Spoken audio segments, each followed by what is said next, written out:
ஆதியே துணை. ஜீவ சகோதர சகோதரிகள் அனைவருக்கும் எனது அன்பான நமஸ்காரம். இன்று நாம் ஐந்தொகை பற்றிய நம்முடைய ஜீவ சகோதரி காலை 6ஆம் தேதி அவர்களது ஒரு வினாவிற்கான விடையை நம்முடைய பெருமானவர்கள் நமக்கு வசந்தமாக அளித்துள்ள அந்த பொக்கிஷங்களில் இருந்து நாம தேடித்தர இருக்கிறோம். இப்போ ஐந்தொகை அப்படின்னா என்ன அப்படின்னா எல்லாருக்கும் தெரியும். ஐந்தொகை அப்படின்னா ஒரு வரவு செலவு கணக்கு, அதுதான் ஐந்தொகை அப்படின்னு சொல்லுவாங்க. ஒரு வியாபாரி நாள் முழுவதும் செய்கிற தன்னுடைய அந்த வியாபாரத்தில் தன்னுடைய அந்த கணக்கு, வரவு செலவு கணக்கை எழுதி பார்க்கறதுக்கு பேர் தான் ஐந்தொகை கணக்கு.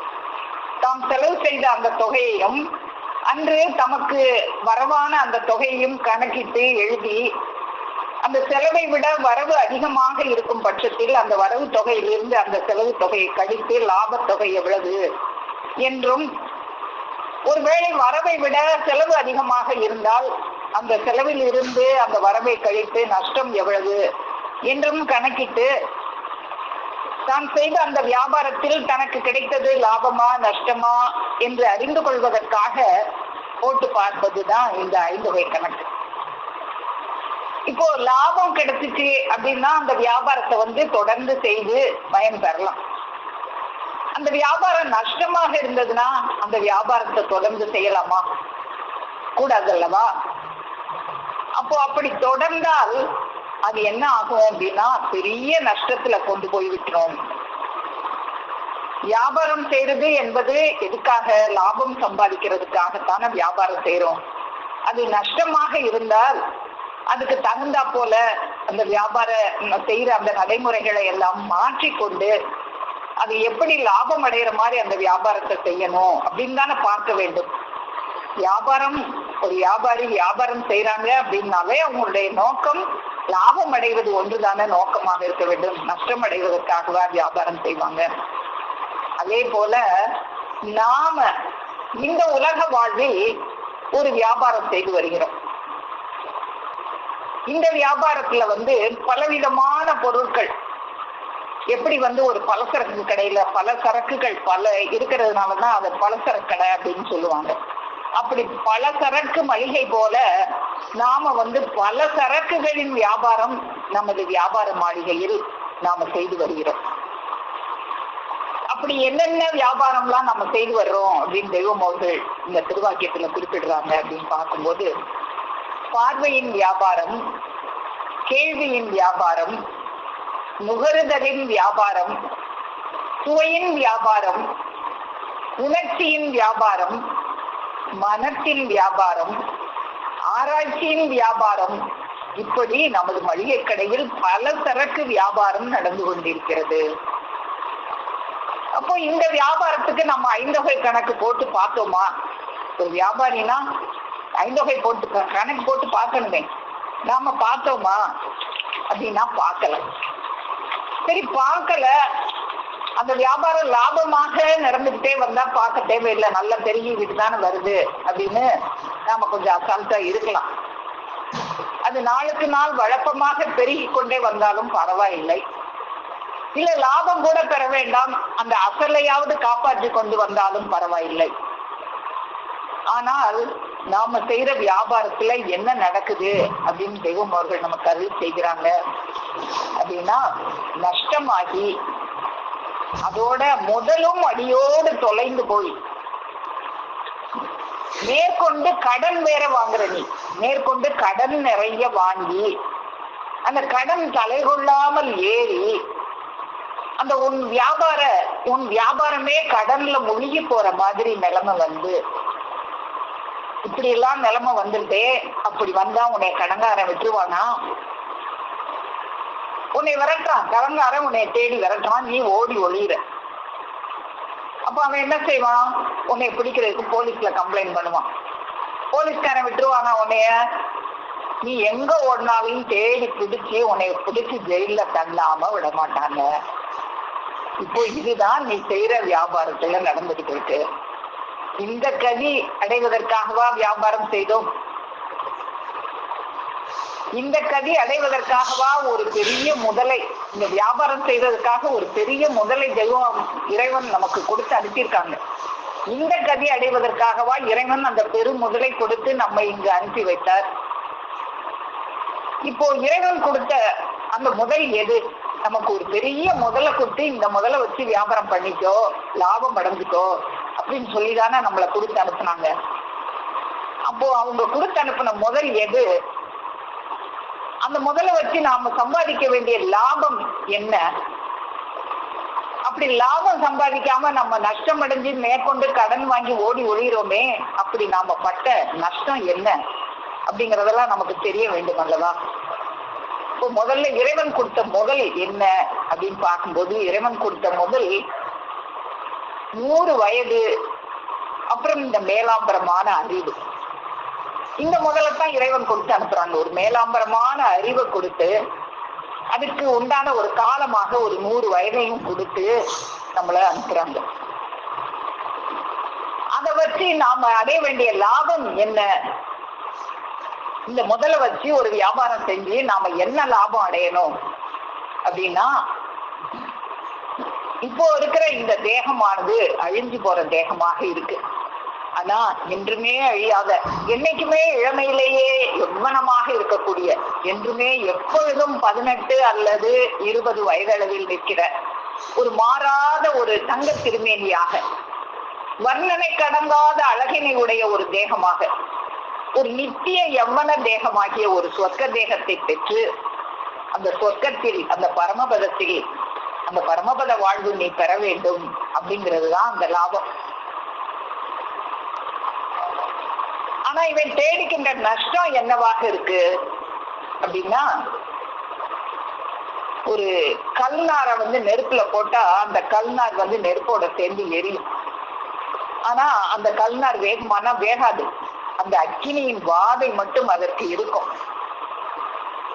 அப்படி காலமெல்லாம் அந்த அக்கினியோட வாதையில அந்த கல்நார் எப்படி நெருப்புல போட்டா எரிஞ்சுக்கிட்டே இருக்குமோ, எரிஞ்சு சாம்பலே ஆகாது, ஆனா எரிஞ்சுக்கிட்டே இருக்கும். அந்த அக்கினியின் வாதை மட்டும் உனக்கு இருந்துகிட்டே இருக்கும். அப்படியான ஒரு வாதனையில இன்னும் ஐஸ் கட்டிய அறுத்தா அது அப்படியே கீழே அறுக்க அறுக்க மேல ஒட்டிக்கிட்டே வரும், அது பிளவுபடவே படாது. அந்த மாதிரி உன்னை அறுக்க அறுக்க அறுக்க மேல ஒட்டிக்கிட்டே வருவ, பிளவுபடவே மாட்ட, சாகவே மாட்ட. ஆனா அந்த அறுக்கிற அந்த வாதனை மட்டும் அனுபவிப்ப.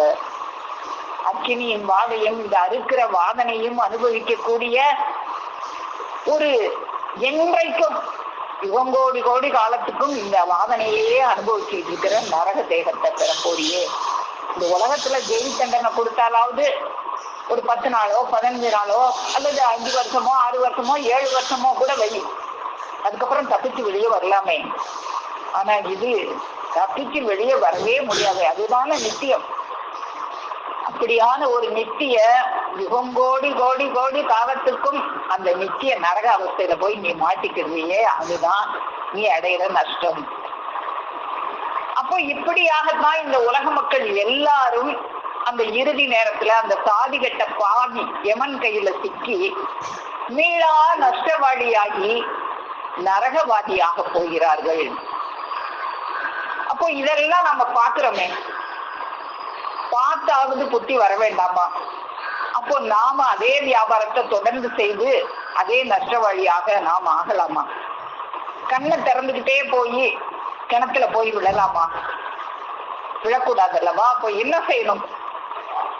அந்த வாழ்க்கை அப்படிங்கிற ஒரு வியாபாரத்துல 5 தொகை கணக்கு போட்டு பார்க்கணும். கணக்கு போட்டு பார்க்காம அப்படியே கடைசியில வியாபாரமே மூழ்கி போற மாதிரி போகக்கூடாது. அப்போ கணக்கு போட்டு பார்க்க தெரியலையா? நாம எல்லாம் கணக்கு போட்டு பார்க்கவே தெரியல. இதை எப்படி கணக்கு போடுறது என்னன்னே தெரியாத ஒரு மூடர்களாகத்தான் இருக்கிறோம். அப்போ அதுக்கு என்ன செய்யலாம்? அதுக்கும் தெய்வம் அவங்க வழி சொல்றாங்க. உனக்கு கணக்கு போட தெரியலையா? மலைக்காதீர்கள். நான் சாலையில் ஒரு கணக்கு பிள்ளை வச்சிருக்கிறேன். அந்த 5 தொகை கணக்கரை உன் கடைக்கு ஒரு கணக்கு பிள்ளையாக நீ வச்சுக்கோ. அப்படி வச்சுக்கிட்டீங்கன்னா அவரு உன் வியாபாரத்தை நஷ்டம் வராம பாத்துக்குவாரு.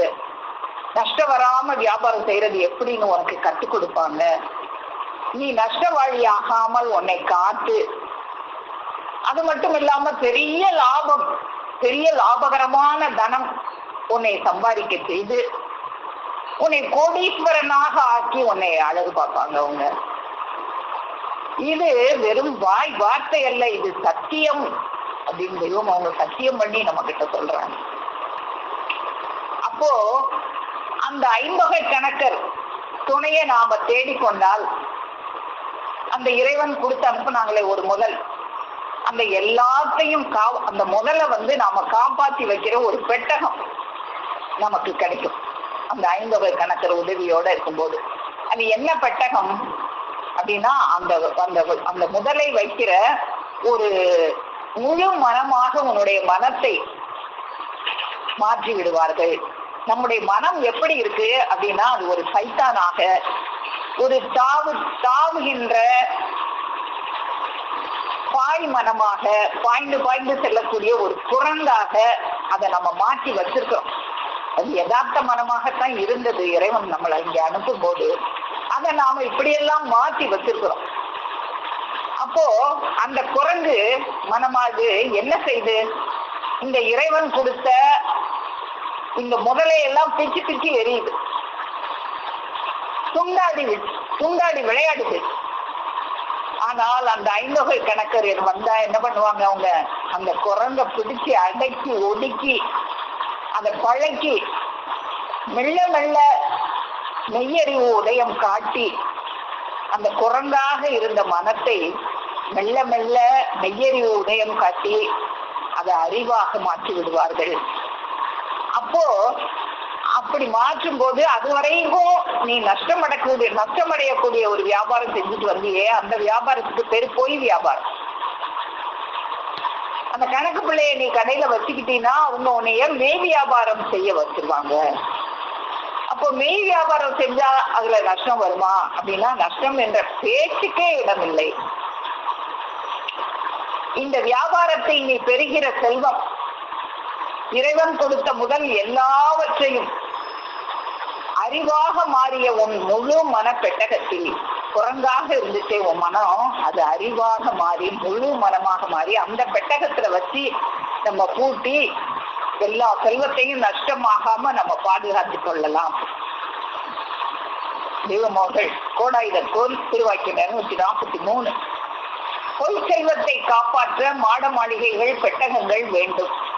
அதே போல இந்த மெய்ஞான முதலை காப்பாற்ற முழு மனமாகிய பெட்டகம் வேண்டும். செல்வம் முதலியன உருவம், இது அருவம். நாம் ஒரு வியாபாரம் செய்தால் அதில் லாபமும் வரும், நட்டமும் வரும். ஆனால் இந்த மெய் வியாபாரம் அதை போன்றதல்ல. இதில் லாபம் ஒன்றே பெற வேண்டும், நட்ட பேச்சே வரக்கூடாது. மற்ற வியாபாரங்கள் பிறர் மதிக்க செய்வது, இது தன் ஜீவனே தன்னை மதிக்கும்படி செய்வது. ஜீவன் முக்தர் வாக்கின் வலிமை அளவிடக்கூடாதது. ஒருவன் பிறர் பழிக்கத்தக்கவனாயிருப்பினும் ஒரு ஜீவன் முக்தர் அவனை பார்த்து நல்லான் எனின் அப்படியே ஆவான். அப்போ இந்த உலக காரியங்கள்ல பிறர் பழிக்கிற மாதிரி ஒருவன் வாழ்ந்தா கூட அவன் ஒரு ஜீவன் முக்தர் கைவசப்படும் போது, அந்த ஐம்பகை கணக்கரை தனக்கு கணக்கு பிள்ளையா வச்சுக்கும் போது அவன் அவங்க பார்த்து அவன் நல்லான் அப்படின்னு சொன்னா அவன் நல்லவனாகத்தான் ஆவான். அப்போ அந்த ஜீவன் முக்தர் வாக்கின் வலிமையை நாமெல்லாம் உணர்ந்து அவர்களுடைய சொற்படி பொருளாதவனாக ஆகிவிட்டால் அவங்க நம்மளை இந்த நஷ்டத்துல இருந்து காப்பாற்றி எந்த ஒரு கீழ்த்தரமான ஒரு நரக கொடுமையிலிருந்து நம்மளை மீட்படைய செய்வாங்க அப்படின்னு நமக்கு தெரியும். நீ அந்த கணக்கு பிள்ளைய வைக்காம இருந்தீன்னா நீ எப்பேற்பட்ட ஒரு நஷ்டவாளி ஆகி எந்த ஒரு கீழ்த்தரமான ஒரு நரக கோடிக்கு நீ போக இருந்த. நம்ம பார்த்தோமே, அந்த கல்நார் வேகம் எரியும் ஆனா வேகாது, அந்த ஐஸ் கட்டி அறுபடும் ஆனா பிளவுபடாது. அது போல ஒரு தேகத்தை பெற்று நீ நரகவாதியாக இருந்த உன்னை அந்த நரகத்தினுடைய கொடுமை, நீ எப்படியாப்பட்ட நரகத்தை அனுபவிக்க இருந்த, அதுல இருந்து அவங்க காப்பாற்றுவாங்களே. அந்த உலகத்துக்கு பேரே நரகம் என்றால் அந்த தின்பதற்கு மிட்டாயா இருக்கும். அந்த ஊருக்கு பேரே நரகம்னு வச்சு அங்க திங்கிறதுக்கு நரகம் தான் இருக்கும். அதனாலதான் அதுக்கு பேர் நரகம். நல்லா நினைச்சு பாருங்கள். ஐயா அம்மாக்கமார்களே, எல்லாருக்கும் நம்ம புத்தியில உரைக்கிற மாதிரி தெய்வம் சொல்றாங்க. ஐயா அம்மாக்கமார்களே, நல்லா நினைச்சு பாருங்க. நான் சொல்றத நல்லா காது கொடுத்து கேளுங்க. நான் சொல்றது காது கேக்குதா அப்படிதான் தெய்வம் அவர்கள் பேசும்போது அருளி செய்வாங்க. அங்கு நரகர் தான் இருக்கும், அல்லது சிவந்த நிறமான கல்வி இருக்கும். அதன் காரலோ தொண்டை புட்டு போகும்படி கசப்பதாயும் தேள் கொட்டுவது போல் விஷமுடையதாகவும் ஒவ்வொரு ஓரத்திலும் 16 முட்களை கொண்டதாகவும் இருக்கும். அதுதான் நரகத்தில் உணவு. இதுதான் வேணுமா உனக்கு? அந்த நரக வேதனையை எவ்வளவு நாளைக்கு அனுபவிக்க வேணும் தெரியுமா? எவ்வளவு நாளைக்கு? சரி, இந்த இவ்வளவு நாள் தானே, சரி அனுபவிச்சுட்டு போலாம் அப்படின்னு தப்பிக்கலாமா? முடியாதே. யாரையும் இந்த உலகத்தில் தண்டித்தால் 3 மாதம், 3 வருஷம், 10 வருஷம், 20 வருஷம் என்றுதானே தண்டிப்பார்கள். அப்புறம் விடுபட்டு தப்பிக்கலாமே. ஆனால் நரகமோ யுகங்கோடி கோடி யுகங்கோடி கோடி காலத்துக்கும் மீளாத அவஸ்தையாச்சே. அந்த நரக அவஸ்தைக்கு முடிவு இருக்கா அப்படின்னா இல்லையே. இது தெரியாமல் செத்து போனால் ஒண்ணுமில்லை என்று லேசா நினைச்சு எல்லோரும் அநியாயமாக போகிறார்களே. ஆமா, செத்தா பிறகு என்ன இருக்கு? நரகம் இருக்கு, சொர்க்கம் இருக்கு, நிரூபிக்காதியே அப்படின்னா விதண்டாவாதம் பேசி இருக்கிற வரைக்கும் என்னமோ ஜாலியா அந்த புலங்களை இஷ்டத்துக்கு அலைய விட்டு திரிய விட்டு குரங்கு மாதிரி தாவ விட்டு செத்தா பிறகு நரகமா சொர்க்கமா அப்ப பாத்துக்கலாம் அப்படின்னு அலைஞ்சா உன்னை யாரு அந்த தண்டனையில இருந்து காப்பாற்ற முடியும்? செத்து போனால் ஒன்றுமில்லை என்று லேசா நினைச்சு எல்லோரும் அநியாயமாக போகிறார்களே. நீ சாக போறதில்லை. செத்து போனா முடிவுன்னு நினைக்கிறியா? இல்ல, உனக்கு முடிவே இல்லை. நீ அதுக்கப்புறம் தான் உனக்கு வாழ்க்கையே தொடங்குது. இங்க வாழ்ற வாழ்க்கை ஈர்க்கும்படி போல வாழ்க்கை. இப்போதோ பின்னையோ சற்று நேரத்திலோ முடிஞ்சு போற வாழ்க்கை. அதுக்கப்புறம் வாழப்போறிய ஒரு வாழ்க்கை, அதுதான் நித்திய நிரந்தரமான ஒரு வாழ்க்கை. அது பேரின்ப மகிழ்ச்சிகரமான வாழ்க்கையாக இருக்கணுமா? இல்ல கொடுமையான ஒரு துக்ககரமான ஒரு பாவகரமான ஒரு அவஸ்தை மிகுந்த வாழ்க்கையாக இருக்கணுமா அப்படிங்கிறது தீர்மானிக்கிறது இந்த உடல்ல தான். இப்பதான் நீ அதை தீர்மானிக்கணும். கட்டாயமாக அப்படி தீர்மானிக்காம இருந்தீங்கன்னா என்ன ஆகும்? நஷ்டவாளியா தான் போயிடும். கட்டாயமாக நரகத்தில் கொடிய நெருப்பிலும் அடி உதையிலும் அவஸ்தைப்பட்டு கேவலப்பட போகிறாய் விஜயார். அப்போ இந்த கேவலப்படுறதுக்காகவா இறைவன் நம்மளை படைச்சிருப்பாங்க? இல்லையே. இப்போ இந்த கேவலத்துல இருந்து நாம தப்பிக்கணுமே. அதுக்குதான் நாம செய்யற அந்த வியாபாரத்தை கணக்கு போட்டு பார்த்து நஷ்டமா லாபமா, நஷ்டமா இருந்தா அதை எப்படி திருப்பி லாபமா கொண்டு வரணும் அது நமக்கு தெரியலையே. அப்ப தெரியுற ஒருத்தவங்க நான் உனக்கு கணக்கு பிள்ளையா இருக்கிறேன், உனக்கு அந்த கணக்கை சொல்லித்தரேன் அப்படின்னு சொல்லும்போது அவங்க துணையை பற்றி கொள்ள வேண்டியதுதானே. அப்போ இந்த அவஸ்தையிலிருந்து தப்பி முடிவில்லாத அந்த மகிழ்ச்சிகரமான அந்த வாழ்வில் யுகங்கோடி கோடி காலத்துக்கும் அந்த முடிவில்லாத மகிழ்ச்சியில் அந்த நித்திய யவன தேகம் அந்த தங்க திருமேனியை பெற்று அந்த பரமபத வாழ்வு பெற நாம அந்த நஷ்டம் அடைகிற அந்த வியாபாரத்தை எப்படியெல்லாம் மாற்றி செய்வது அப்படிங்கிறத அந்த ஜீவன் முத்தர் நமக்கு கற்றுக் கொடுப்பாங்க.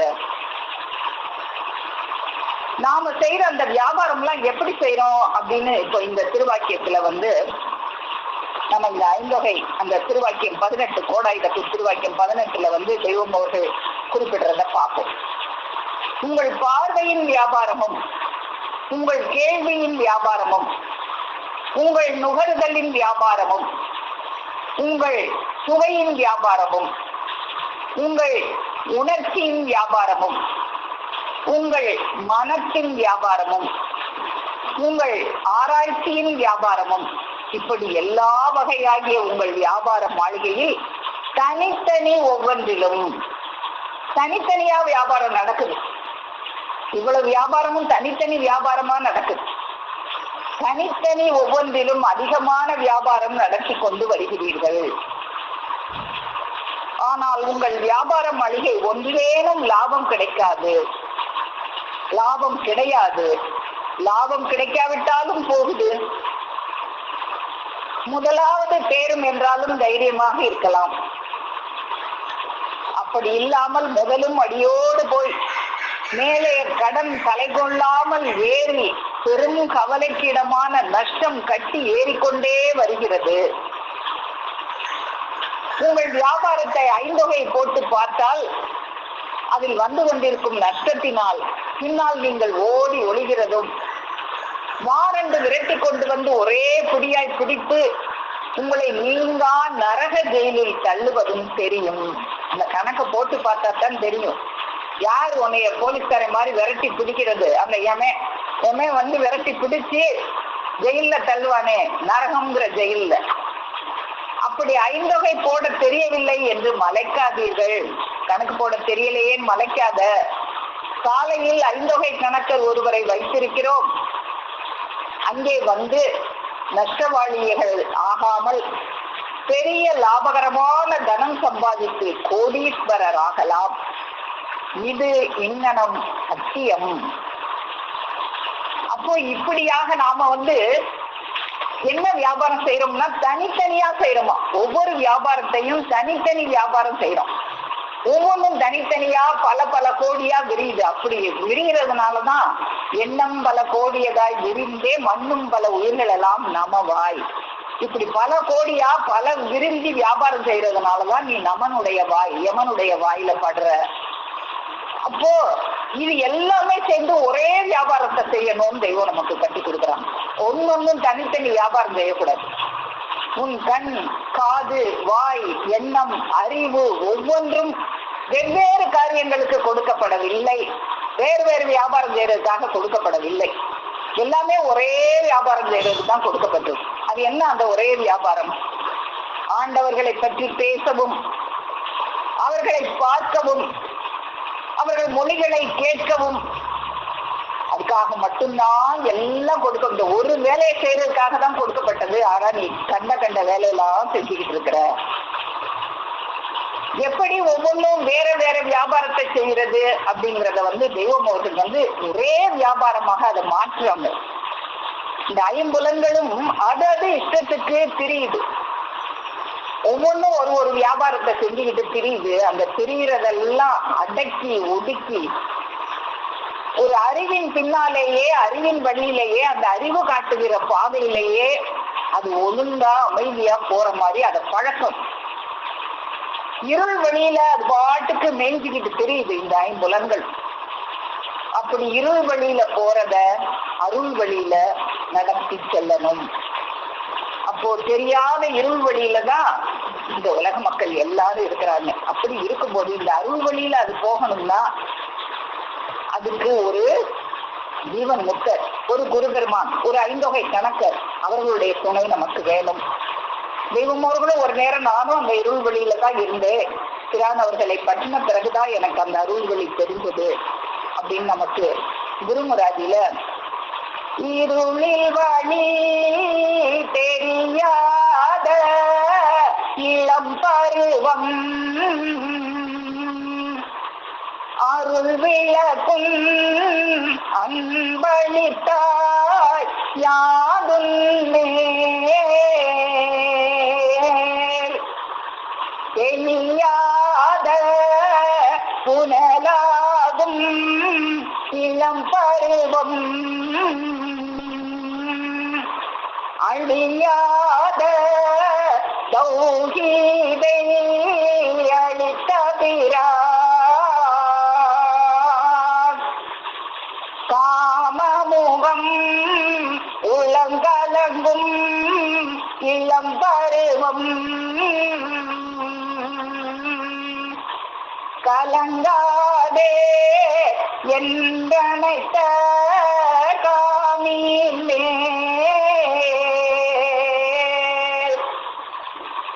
பாம்பின் வாய் தேரைப்பட்ட பருவம் வந்தோ பட்டகளம் மாற்றியனை பரிந்தனைத்தாய்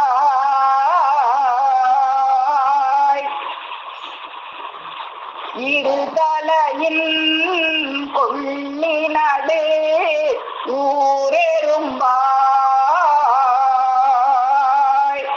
இருந்தவனை எடுத்தனைத்த யாதீரே. இப்படியாகத்தான் இருந்தோம். காம முகமாக, உளந்தளங்கும் இளம் பருவமாக, பாம்பின் வாய்ப்பட்ட தேரையாக,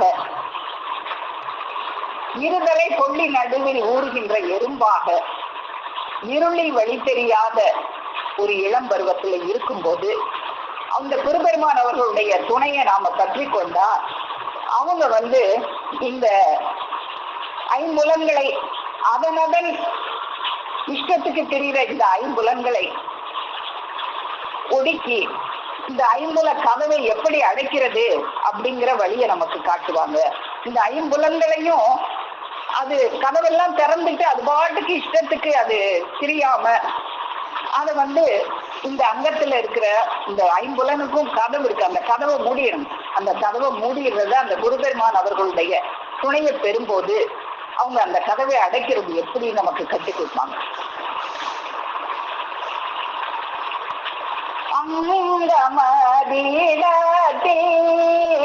ஐம்புல கதவை அடைக்கும் பேரறிவன கருளி. இந்த அங்கத்துல இந்த ஐம்புல கதவை அடைக்கிறது எப்படிங்கிற பேரறிவை கொடுத்து எங்குருநாதர்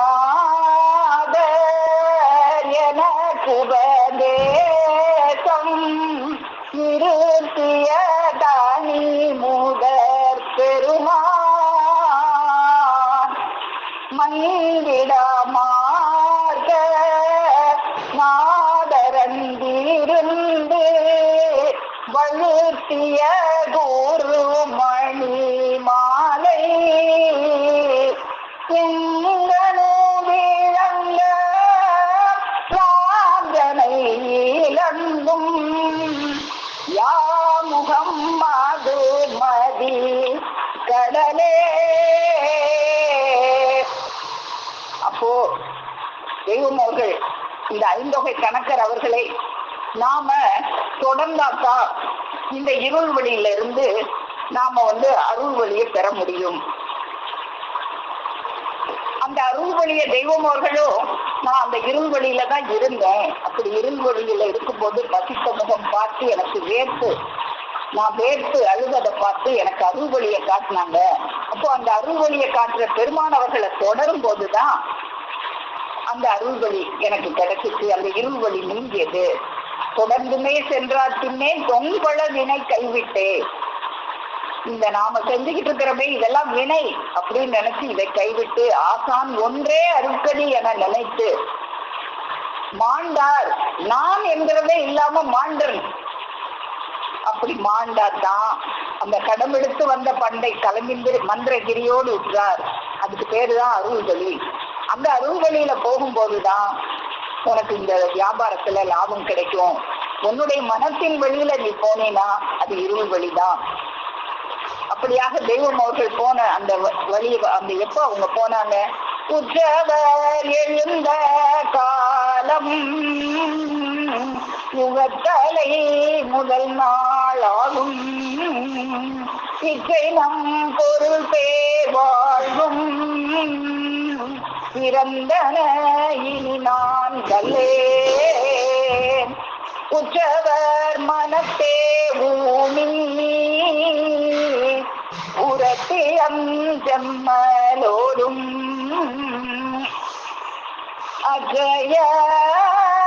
அஜயனோடும் ராகி அருள் வழி தொடர்ந்த ரம்ம. இப்படியாக இருள் வழியில இல்லாம அருள் வழிய எப்படி பாட்டேற்றான் அவர்களை தெய்வம் அவர்கள் தொடர்ந்தாங்களோ அப்படி தொடங்கும் போது அப்படி தொடர்ந்ததுனால என்ன ஆச்சு? இந்த ஐம்புலங்கள் இப்படி தொடரும் போதுதான் இந்த புலங்கள் அது வழிக்கு போகாம அது ஒடுங்கும். ஒடுங்கி பூலங்கள் அறிவின் வழி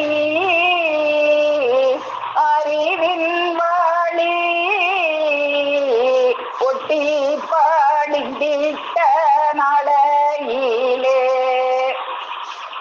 அப்போ இப்படி இப்படியாக புலன்கள் எல்லாம் அந்த பாட்டை பிரான் அவர்களை பின்தொடர்ந்த அந்த அறிவின் வழி தொடர்ந்ததுனால ஒடுங்கி புலன்கள் அறிவின் வழி. அப்போ தெய்வம் அவர்களுக்கு இந்த புலன்கள் எல்லாம் ஒடுங்கியது. ஆனா நமக்கெல்லாம் ஒடுங்குமா அப்படின்னா ஒடுங்காது. அதை ஒருத்தவங்க ஒடுக்கணும். தெய்வம் அவர்கள் அந்த ஒரு எழுத்துல நிறைய கருத்தை நமக்கு சொல்லிடுவாங்க. ஒடுங்கி புலன்கள் அறிவின் வழி ஆனது தெய்வம் அவர்களுக்கு. அவங்களுக்கு அது ஒடுங்கியது. நமக்கெல்லாம் அதுவா ஒடுங்காது. யாராவது ஒடுக்கணும். அதான் நம்மள காலம் தாண்டிய காரணப்பா தெய்வம் அவர்கள் எழுதும்போது காலம் தாட்டிய காரணப்பான்னு எழுதும்போது ஒரு என்ன சொன்னாலும் தாட்டியேன்னு வராது தெய்வமே, இங்க தாண்டியதானம். நீ தாண்ட மாட்டடா, உன்னை ஒருத்தர் பிடிச்சி தாட்ட வைக்கணும், அதனாலதான் தாட்டியேன்னு போட்டிருக்கேன் அப்படின்னு. அப்போ ஒரு எழுத்து கூட அந்த தாண்டியேன்னு எழுதுற இடத்துல தாட்டியேன்னு எழுதுனாங்கன்னா அதுக்கு கூட 1008 காரணம் இருக்கு. அப்போ இங்க ஒடுங்கி புலன்கள் அறிவின் வழி அப்படின்னு எழுதியிருக்காங்க, ஒடுக்கின்னு எழுதல. அப்போ தெய்வம் அவர்கள் புலன்கள் ஒடுங்கியது. நமக்கெல்லாம் ஒருத்தவங்க ஒடுக்கணும். அப்படி ஒடுக்கும் போதுதான் நம்மளெல்லாம் ஒடுக்கி அந்த காலத்தை தாட்டி நமக்கு ஊட்டணும். யாராவது தெய்வம் அவங்க சொல்லி அப்படியெல்லாம் ஊட்டுறதுக்கு தான் நம்மளுக்கு காலையில ஒரு 5 வகை கணக்கரை நான் வச்சிருக்கேன். நீ வேதத்தை படிக்கணும். வேதத்தை படிக்கணும்னே நமக்கு வேதத்தை திருப்பார்கடலை காய்ச்சி வட்டாக்கி சிறு சிறு துண்டாக்கி உன் நாக்குல ஊட்டுறேன். உனக்கு நாக்கை நீட்டி வாங்குறதுக்கு உனக்கு கஷ்டமா இருக்கா? அப்படியெல்லாம் நமக்கு ஒரு குருதர்மா ஒரு 5 வகை கணக்கு கிடைக்கும் போது எப்படியெல்லாம் சொல்லி நமக்கு அந்த நெய்யை நம்மளை அடைய வைக்கிறாங்க. ஊனை குறை, உறக்கத்தை குறை, ஆண்டவர்கள் சொல்லே உன் இச்சைன்னு வா, அப்படியெல்லாம் நம்மளை சொல்லி சொல்லி சொல்லி அவங்க பழக்கிறாங்க. ஆனா தெய்வம் அவர்கள் பாட்டு எடுக்கிறாங்க. அவங்க பின்னாலே போகும்போது அவங்க பசிய மறந்தாங்க. பசிக்குன்னு நம்ம ஒரு ஊருக்கு போறோம்னா ஒரு நாள் போயிட்டு காலையில போயிட்டு ராத்திரி வர்றதுக்கு ஒரு பெரிய சூட்கேஸே ரெடி ஆகும். அதுக்குள்ள இதை வைக்கணும், அதை வைக்கணும், அதை வைக்கணும், இதை வைக்கணும். என்ன எடுத்துட்டு போனாங்க? அவங்க பாட்டு எடுக்கிறாங்க. அவங்கள பாட்டு இருந்தது அந்த காலை பழையது ஒன்றுமே அருந்தாமல் வீட்டை விட்டு வெளியே கிளம்பினார்கள். கையில என்ன எடுத்துட்டு போனாங்க? ஒன்னும் எடுத்துட்டு போல. அத்தனை வருஷம் காடு மேடெல்லாம் தெரிஞ்சாங்களே, அடுத்த வேளை உணவு என்ன செய்வோம்னு சிந்திக்கலையே. அங்குள்ள காய், கிழங்கு, பழம் முதலாகிய கந்த மூலங்களே இருவருக்கும் பசியை விளக்கும் விசால மகிழ்ச்சி செல்வமாக இருந்து வந்தன மனத்தே. அந்த காய், கிழங்கு, பழமே விசாலமான மகிழ்ச்சி செல்வமாக இருந்ததாம் அவங்களுக்கு. அப்படியெல்லாம் தாகமே தண்ணியே, தாகத்தையே தண்ணியாக நினைச்சுக்கிறது. தாகம் எடுத்தா குளிர்ச்சுனா குளிரையே போர்வையாக நினைச்சுக்கிறது. அப்போ ஊனை குறைச்சி, உறக்கத்தை குறைச்சி, அப்படியெல்லாம் சுற்றி வரும்போது முன்னாடி ஏற்று என்னாலும் நீங்கா மன்னாதி மன்னாவாகிய பிரானவர்கள் தலை சாய்த்து படுத்ததை பார்த்தறியாத எங்கள் நாயகம் அவர்கள். அந்த பிரானவர்கள் தலை சாய்த்து படுத்ததை பார்த்ததே இல்லைன்னா இவங்களும் அவங்கள பார்த்துக்கிட்டே இவங்களும் தலை சாய்த்து படுக்கவே இல்லை. அப்ப இவங்களும் உறங்கவே இல்லை. அப்ப இவங்க அந்த மாதிரி அகில வளம் பருவத்துல என்ன அருந்துனாங்க? தேவ விடிவு ரகசிய தீட்சைகளாகிய ஆத்ம சந்தி சந்த பிரசாத நவரச பிரேரணை அருந்த கொடுத்துக்கிட்டே இருந்தாங்க. தெய்வம் அவர்களும் அதை தெளிவாய் மடல் விரித்து அருந்துகிட்டே இருந்தாங்க. இப்படி இருந்தாதான், இப்படி ஆசானவர்களே கதி அப்படின்னு இருந்தாதான் இந்த புலன்கள் எல்லாம் ஒடுங்கும், அறிவின் வழி போகும். அப்படி இல்லாம லேசா இந்த புலன்களை ஒடுக்கலாம் முடியாது. ஆசானித்த கட்டளைய அப்படியே தலைமையில ஏற்றும் பணியை இட்ட பணியெல்லாம் தன் தலைக்கே கிரீடம்னு நினைச்சாங்களே. ஆசான் ஒரு சொல் சொன்னாங்கன்னா ஏன் அப்படி சொன்னாங்க, எதுக்கு அப்படி சொன்னாங்கன்னு 1008 கேள்வி எல்லாம் கேட்காம கல்ல பிடிச்சி கிள்ளுனாலும் கல்ல கிள்ள முடியுமா? கல்ல கிள்ள சொல்றாங்களே யோசிக்க கூடாது. குருபெருமான் அவங்க சொன்னாங்கன்னா கிள்ளணும். ஆடு மேய்ங்க அப்படின்னாங்கன்னா ஞானம் அடைகிறதுக்கும் ஆடு மேய்க்கிறதுக்கு என்ன சம்பந்தம்? என்னை எதுக்கு ஆடு மேய்க்க சொல்றீங்கன்னு தெய்வம் கேட்டாங்களா? இல்லையே. ஆடு மேய்க்க சொன்னா சரி, தவம் இருங்க அப்படின்னு சொன்னா அதையும் அன்புடன் இதுவரை இருந்தறியாத ஒரு அருந்தவ கட்டளை இட்டாங்க. போய் அந்த திருப்பரங்குன்றம் மலையில போய் கூட எல்லாம் வரல. இந்த மாதிரி இப்படி போகணும், அப்படி போகணும், அங்க போனீங்கன்னா ஒரு மலை இருக்கும், அந்த மலையில ஏறினீங்கன்னா ஒரு குகை இருக்கும், அங்க போய் உட்கார்ந்து தவம் செய்யணும் அப்படின்னு ஒரு அருந்தவ கட்டளை இடும்போது அந்த கட்டளையினையும் அளவிலா அன்புடன் அளவு இருந்துச்சு அவங்க அன்புக்கு. அளவிலா அன்புடன் திறமேல் ஏற்றிக்கொண்ட எங்கள் நாயகம் அவர்கள் அந்த ஆடு மேய்க்கும் தொழிலாபரணத்தை விட்டு அந்த தேவ சகாய காஷாயராகிய பிரானவர்களின் ஆజ్ఞையின்படியே அப்படியே அந்த திருப்பரங்குன்றம் மலையை தேடி தனித்து போறாங்க. இந்த தனித்து வழி நடந்தார்கள்னு ஏன் இந்த இடத்துல தனித்துன்னு குறித்து தெய்வம் அவர்கள் குறித்த ஒவ்வொரு வார்த்தையும் எதுக்காக இந்த இடத்துல இந்த வார்த்தையை போட்டிருக்காங்கன்னு நம்ம ஆழ்ந்து பார்க்கணும். அவங்க வழி தனி வழி. என்னைக்குமே அவங்க போன வழி. நம்மளுக்கெல்லாம் உனக்கெல்லாம் ஒரு வேலை செய்யறதுக்கு 1000 தான். ஒரு வீடு கட்டுறோம் அப்படின்னா அந்த வீடு கட்டுறதுக்கு எத்தனை பேர் வச்சு வீடு கட்டுவோம்? ஆசாரி, கொத்தனாரு, அவரு இவருன்னு எத்தனை பேர் வந்து நம்மளுக்கு ஒரு வீடு கட்டி கொடுக்க உதவி செய்வாங்க. தெய்வம் அவர்கள் இந்த தேகமாகிய ஒரு மாளிகையை கட்டி கொடுத்தாங்களே நமக்கு. யாருடைய உதவி கொண்டு? அவங்க யாரும் கட்ட முடியாத திருமாளிகையை ஒரு தேகம் இதை கட்டினாங்களே, யாருடைய உதவியை கொண்டு கட்டினாங்க? தனி. அவங்க எப்பயுமே தனித்தலைமை பெரும்பதி. அதனாலதான் அவங்களை குறிப்பிடும் அவங்க தனியா தான் வந்தாங்க. எப்படி வந்தாங்க? தந்தையை சிந்தை வைத்து தனி வழி வந்தார்கள். தனிமையாக வழி துணை இன்றியே தானேடும் தூரம் காடு தரைகளும் பணிசை கேணியும் தோட்டம் நீரோடையும் பணிசை கேணியும் தோட்டம் நீரோடையும் பாறை கொண்டும் பாடுகை நீலங்கடும். அவங்க இவ்வளவு நாள் அந்த பாறை குன்று இப்படி காடு கரை இதுலதான் இதெல்லாம் அவங்க வந்த வழியை சொல்றாங்க. அந்த வழியை சொல்றது மூலமா அதுக்கு முன்னால அவங்க காடு கரையில இந்த நெய் கிடைக்காம இருந்தாங்க. இன்னைக்கு அந்த தனிமையாக இந்த வழியில எல்லாம் இன்னைக்கு மீண்டு அவங்க பாட்டேர் பிரான் அவர்கள் காட்டிய வழியில அவங்க நடக்கும் போது அப்போ அந்த குன்றத்துல ஏறுறாங்க. அந்த திருப்பரங்குன்ற மலையில ஏறின மாதிரி அவங்க உயர்ந்த நிலைக்கு ஏறுறாங்க. தனிகை மண்ணு குமார தங்கி இவங்க எல்லாமும் தங்கி இருந்தாங்க. இன்னைக்கு குன்று மேல ஏறிட்டாங்க. தனியே பரங்குன்ற மேறினார் ஏறி நின்று இளந்த நீர் மேனிய தெரியாய்ந்து பிறந்த மலையின் மேல் குறிவிட்ட குறிப்பின் கூகை கண்டு குறிவிட்ட குறிப்பின் குகை கண்டு நெறில் நீலைத்தவர் காலமே. அப்போ ஆசான் கூறிவிட்ட குறிப்பின்படி அவங்க அந்த குகையில தவம் இருந்தாங்களே.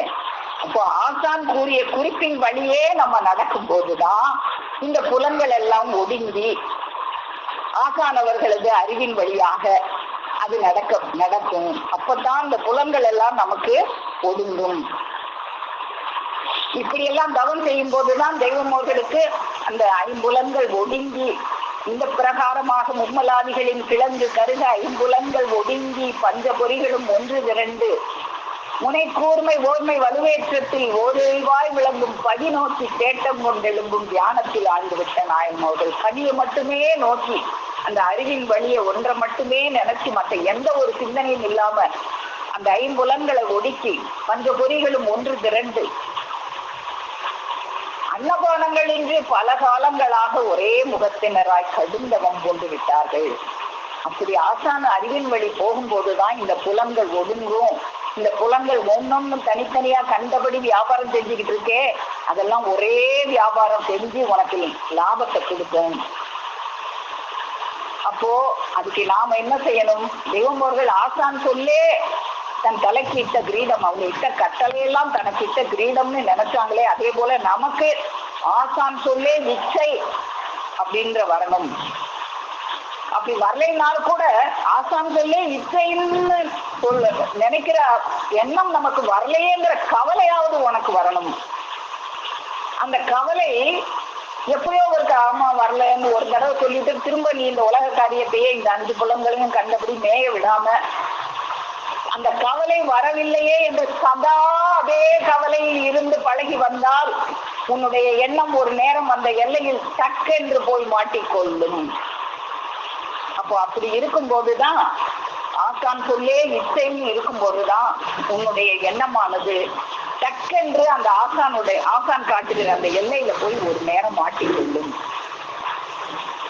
அப்படி மாட்டிக்கிட்டுனா நீ இவ்வளவு நாளா புலன்வழி பற்றியோடி உன் வயசெல்லாம் போக்குனியே, நஷ்டமாக்குனியே, அந்த நஷ்டத்தை எல்லாம் திரும்ப மீட்டு கொடுத்துருவாங்க உனக்கு. புலன்வழி பற்றி ஓடி போக்கியன் வயதை எல்லாம் நலந்தர மீட்டி தந்தன் நாளினை அறிவேன் மீண்டும் புலன்வழி அழித்திடாது புண்ணியம் தனக்கே ஈட்டன் கலந்தவாய் திகிரி வேண்டே அதிசயம் ஆயிதென்னே. அப்போ இதுதான் அதிசயம். புலன்வழி பற்றியோடி போக்கிய நம்முடைய வயசை எல்லாம் திரும்ப யாராவது வீட்டு தருமா? ஒரு நாள் வயசை யாராவது வீட்டு தர முடியுமா? நீ புலன்வழி போக்கிய உன் வயசையெல்லாம் மீட்டு தந்து, நீ நஷ்டமாக்குன அந்த தொகையெல்லாம் உனக்கு மீட்டு தந்து திரும்ப உன்னை லாபகரமாக உன்னை கோடீஸ்வரனாக ஆக்குறேன்னு சொல்றாங்களே. அப்போ நம்ம எப்பேற்பட்ட ஒரு கொடிய நரகத்துக்கு போக இருந்தோம், அந்த போக விடாம நம்மளை காப்பாற்றி பாவம் செய்ய இருந்த நம்மளை புண்ணியத்துக்கு ஆளாக்குறாங்களே. குலமானம் கெடுத்தடு தனக்கும் செய்வ கோடி சூரிய பிரகாச சஞ்சீவி புலனின் காழா காமர் காக்கும் தெய்வ புண்ணியன் பூமல சரணம் சஞ்சீவி. அப்படியாக அந்த புண்ணியனுடைய பூமலரை நம்ம சரணம் செய்யும் போது நமக்கு என்ன கிடைக்கும்? இந்த நஷ்டம் ஆகிராம நம்ம பார்த்தோமே, இறைவன் கொடுத்த ஒரு முதலை கொண்டு நம்ம கண்டபடியாக வியாபாரம் செஞ்சு எப்பேற்பட்ட ஒரு கொடிய நரகத்துக்கு போக இருந்தாம அப்படி அது இல்லாது தப்பி முடிவில்லாத மகிழ்ச்சியை யுகங்கோடி கோடி காலத்துக்கும் நரகத்துல போய் அவசைப்பட இருந்த உன்னைய மீட்டு யுகங்கோடி கோடி காலத்துக்கும் சொர்க்கத்தில் இருக்க வேண்டும் என்று உன் நினைவுல முதல்ல வரணும். நினைவுல வந்தாதானே நீ அதற்குரிய உண்டான காரியத்தை செய்வ. உன் நினைவில் போய் உட்காரட்டும் என்றுதான் இந்த பிரசங்கம் நாம் எடுத்தோமே தவிர உனக்கு புத்தி சொல்வதற்காக அல்ல. நாம் தெய்வம் அவர்கள் சொல்றதெல்லாம் ஏதோ நமக்கு புத்தி சொல்றதுக்காக சொல்றாங்கன்னு நினைச்சுக்கிடக்கூடாது. உனக்கு புத்தி சொல்றதுக்காக பேசல அவங்க. நீ நாசமா போயிடக்கூடாது, நீ நரகத்துல போய் சீரழியக்கூடாது, நீ நல்லா இருக்கணும் அப்படின்னு நினைவுல உரைக்கட்டும்ங்கிறதுக்காக தான் அவங்க ஓயாது ஒளியாது அந்த அமுத வர்ஷிப்பை கொடுத்துட்டே இருக்கிறாங்க. நாம் எப்படி பேசினாலும் அது உன் நினைவில் ஆணியாய் போய் பதிய மாட்டேன் என்கிறது. மனிதனாக பிறந்த நாம் எக்கோடி காலத்துக்கும் இருக்க போகிறவர்கள் இப்பவே இந்த மனித உடல் இருக்கும் போதே ஸ்வர்கலோக மகிழ்ச்சியை சம்பாதித்துக் கொள்ள வேணும். அந்த வியாபாரத்தை சரி பண்ணிக்கிடணும். நஷ்ட வியாபாரத்தை லாப வியாபாரமாக அந்த 5 வகை கணக்கை துணை கொண்டு மாற்றிக்கொள்ள வேண்டும். தவறினால் எக்கோடி காலத்துக்கும் நரகத்தில் அவசைப்பட வேண்டும் என்று கட்டாயமாய் எல்லோர் நினைவிலும் வரட்டும் என்ற ஒன்றுக்காகத்தான் காலமெல்லாம் என்னுடைய பாடு. இதை அறிய ஒரு புத்தகமா வேண்டும். இதோ ஒரு வார்த்தையை சொல்லிவிட்டோமே, நறுக்கென்று உன் நினைவில் இதை ஆணியாய் ஊனி வைத்துக்கொள். அப்ப தெய்வம் அவர்கள் சொன்ன அவர்களுடைய சொல்லே நம்முடைய இச்சை அப்படின்னு நினைச்சு அந்த சொல்லின் மேல் மட்டுமே இச்சை கொண்டு அந்த 5 வகை கணக்கர் அவர்களை நமக்கு செய்யற வியாபாரத்துல 5 வகை கணக்கு போட தெரியலைனாலும் அதுக்காக மலைத்து விடாமல் 5 வகை கணக்கு போட தெரிஞ்ச பெருமான் அவர்களை துணையாக வைத்துக் கொண்டு பெரிய லாபகரமான தனம் சம்பாதித்து கோடீஸ்வரர் ஆவோம். நம்முடைய வியாபாரத்தை நஷ்டமாக விடாமல் காப்பாற்றி நம்மை பெரிய தனக்காரர்களாக கோடீஸ்வரர்களாக ஆக்குவதற்காக நாளும் அமுத வர்ஷிப்பை நமக்கு வழங்கிக் கொண்டே இருக்கும் அந்த 5 வகை கணக்க ராசிக்கு வெளியே மூச்சோடாத தவம் வல்லபம் கொண்ட நம்முடைய பெருமான் காலை ஆண்டவர்களது பொன்னடியை போற்றி பணிந்து நமஸ்கரித்து என்னுடைய முத்தி பேருரை மேலும் மேலும் முழங்கும் என்று கூறி உங்கள் அனைவரிடமிருந்து விடைபெறுகிறேன். அனைவருக்கும் நமஸ்காரம்.